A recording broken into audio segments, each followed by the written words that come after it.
Thank you, Mr. Kildee. Mr. Lingo, you're going to have the first question. The City Council recently voted to reduce water restrictions from a Stage 2 to a Stage 1 as the governor lifted the mandatory conservation methods. How would you have voted on this issue and why?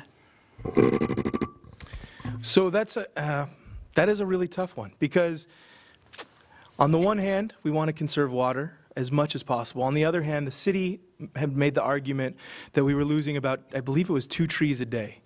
And so we want trees. We like trees. We want to keep trees living in Camarillo. If I was going to make that decision, I probably would not have voted to ease the restrictions on water.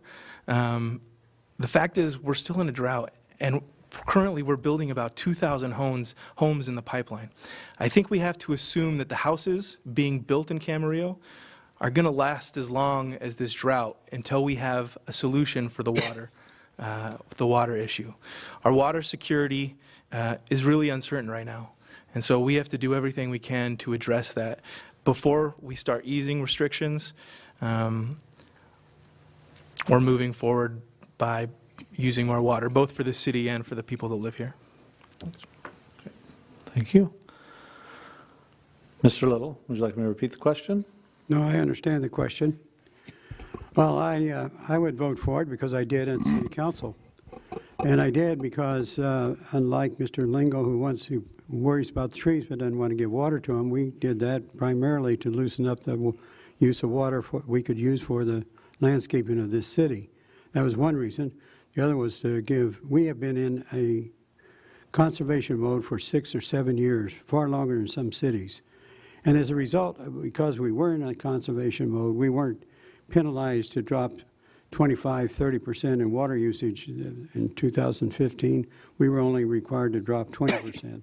And we did. We made that goal. Today we're using 1,900 cubic or acre feet less as a city than we did in 2013. Now, I can't remember how many gallons are in an acre foot, but there's a lot of them. And we've saved 1,900 cubic acre feet. The other thing that I would have voted for is because during the course of the last year, we have put into place a great number of regulations, as well as change of the plumbing code and building codes, landscaping codes, to encourage conservation, and in cases of new houses to require it.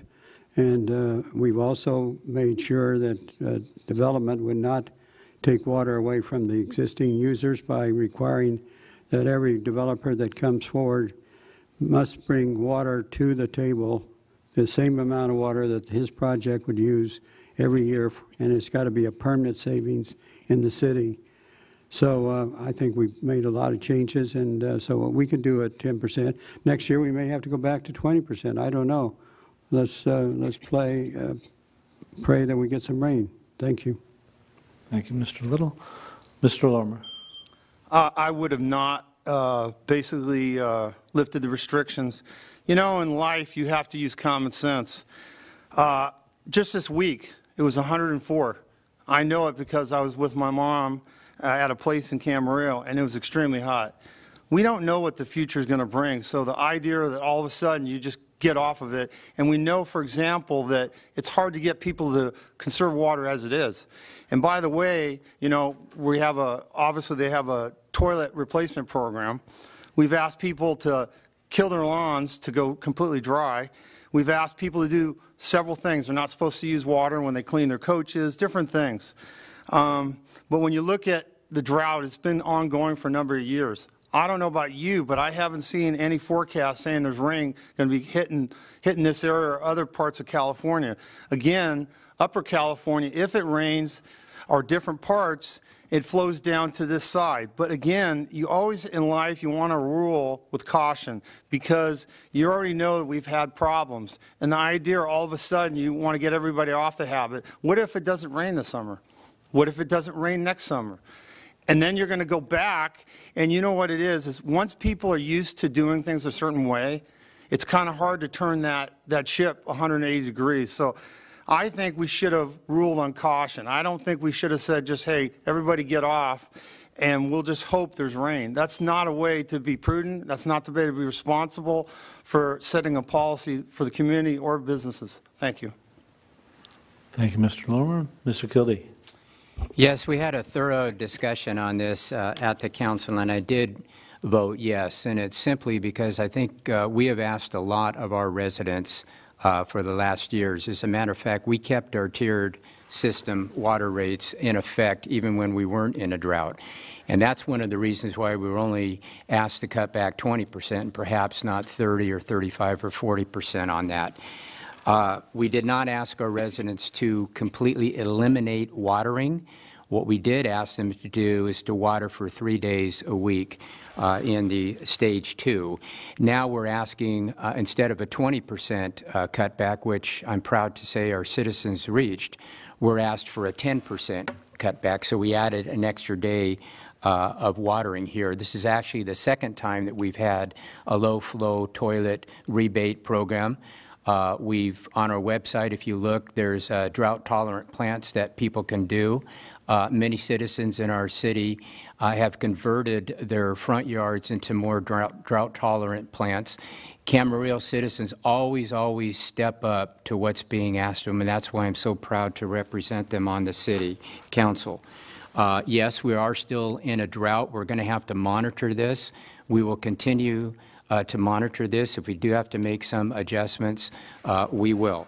But at this particular point, if you look at the city, some of the shrubberies for our trees, which we were losing several per week, they're getting in better shape. Many of the lawns and various things in people's yards are starting to come back here. We're certainly far from being out of the woods here, but this is a step in the right direction, and that's why I voted in favor of this. Thank you. Mr. Tremblay. I would have voted yes. On balance, it was a correct decision by the council.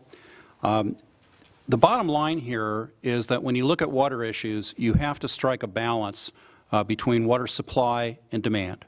And you look at those constraints, you look at the elasticity of the supply and demand, and you ask yourself, what's the most prudent thing to do under the existing facts and under the existing circumstances?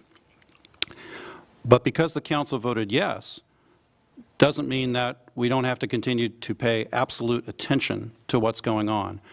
I would favor two things. First of all, to stay with aggressive water conservation features and building code and other measures that the City Council has put into effect. I also am a proponent of the North Valley or the North Pleasant Valley desalter project, which my understanding was at least tentatively approved by the Fox Canyon Groundwater Management Agency earlier this week.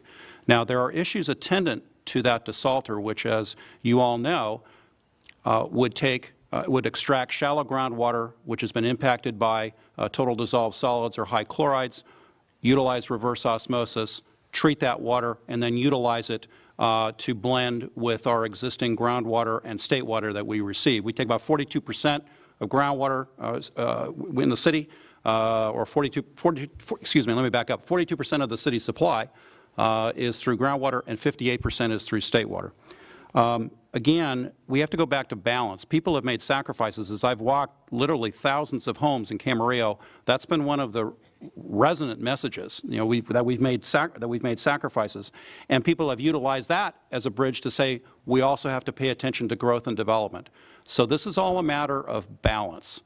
And if I'm fortunate enough to be elected to City Council, that's the type of analysis that I will bring to my duties. Thank you, Mr. Tremblay.